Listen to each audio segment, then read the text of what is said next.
હિન્દવાણી આથમણા વિભાગ નાઈ સમાજ દ્વારા ધોરણ 10 અને 12માં પરીક્ષા આપતા વિદ્યાર્થીઓને શૈક્ષણિક કીટ આપી સન્માન માર્ગદર્શન કાર્યક્રમ દિયોદર ખાતે યોજાયો. પછી આપણા વડીલે આપણને આશીર્વાદ આપ્યા. કઈ વસ્તુ બાકી નથી રહેતી, સંપૂર્ણ માહિતી તમને પ્રદાન થઈ ગઈ. તો એને ખાસ આપણા કાર્ય કરજો. અને બીજું કે તમે ઘરેથી નીકળો છો પહેલાં તો સેલ્ફ કોન્ફિડન્સ સાથે રાખજો, આત્મવિશ્વાસ સાથે રાખજો.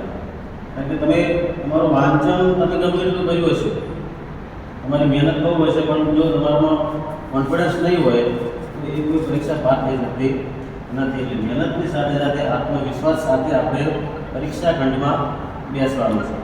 કોઈ પણ ડર રાખ્યા વગર તમે જરૂરથી સફળ થશો.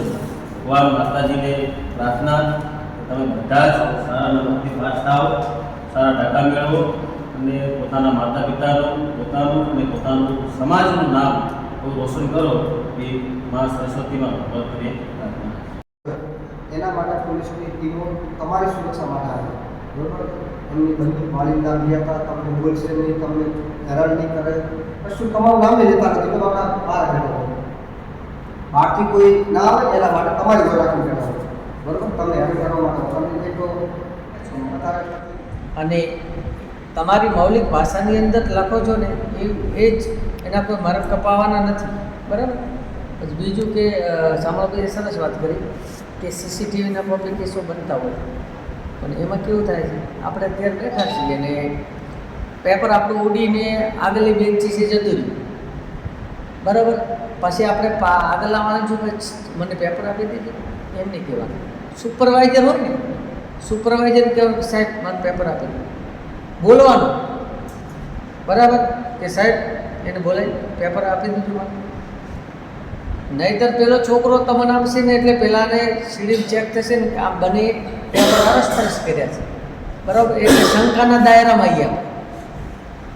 આપણું પેપર સામે જતું રહ્યું ને ઉડી ત્રીજી બેન્ચે જતું રહ્યું તો સુપરવાઇઝરને કહેવાનું એ આપણને આપશે, આપણે આપણી જગ્યાએથી હલવાનું નહીં, બરાબર? આ જ ધ્યાન રાખવાનું, બાજુમાં જોવાનું નહીં. અને કોઈ આપણને ડિસ્ટર્બ કરતો હોય, બરાબર, તો સુપરવાઇઝરનું ધ્યાન દોરવું. અને આ રીતે જ તમે કરશો તો સીસીટીવી વસ્તુ એવી હતી કે એ તમારું કોઈ કોપી કેસ માટે જ સીસીટીવી બધું રાખેલું હોય છે, બરાબર? કારણ કે ત્યાં બધું ચકાસણી થતી હોય. કોપી કેસ ભાઈ કોપી ન થાય એના માટે જ આ વસ્તુ થતી હોય છે. એટલા માટે આપણે કોઈ સીસીટીવીથી ડરવાનું નથી. આપણે આપણી રીતે જે સમય મર્યાદા અંદર પેપર લખી સારી રીતે અને આપણું પેપર સરસ રીતે પૂરું કરવાનું, બરાબર? અને કોઈથી કોઈ ડર, અને જો સરકારી પ્રતિનિધિ આવશે એ લોબીની અંદર કે ઓટા મારશે, બરાબર? એનાથી કોઈ ડરવાનું નથી. એ સરકારે મૂકેલું પોલીસ કરતા મને ધમકાવવા નથી. તમારે સહાય જરૂર પડે તો તમે અમને સહાયતા કરે. અધિકારીઓ આવી બધાએ એની પર બધા આપણે આપવાનું તમે ખૂબ શુભેચ્છા સ્વામી પેપર લખો માત્ર વધુ બાંધી અત્યારે હશે ઘણા આયા તો પહોંચે મતલબ તમને નુકસાન ના થાય ને એવું એ વિચાર થાય, બરાબર? પણ છતાં પણ આપણે શું કહે એક જ વસ્તુ જો હવે કેમેરાના રીતે શું આપણે બોર્ડ અહીંયા કોપી કેસ ઓછા કરે ને એના કરતાં તો કેમેરામાં જોઈને કોપી કેસ વધારે કરે.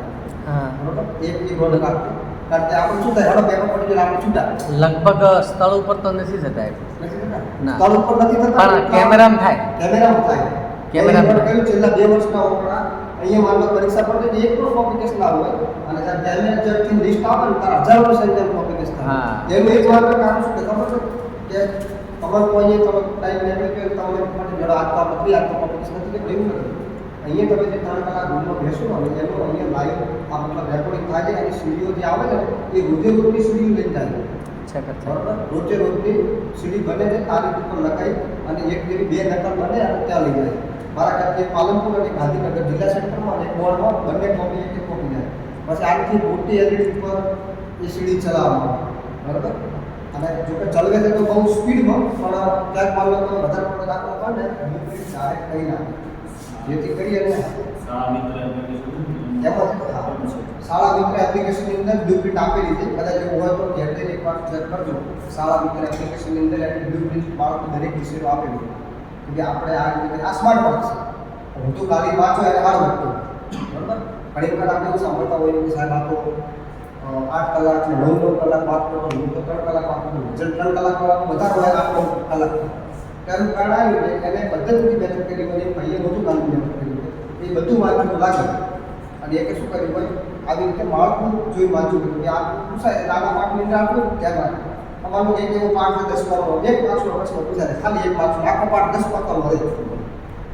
એક પાઠ છે જોજો સાહેબ ગ્રુપનો સામાજિક વિજ્ઞાનનો, એ ખબર નહીં પાઠ એક પાછો પ્રશ્ન પૂછાય પાઠ જો 10 પાનાનો 10 એક પાછો એવા 10 પાના શું કામ બગાડવા પડે?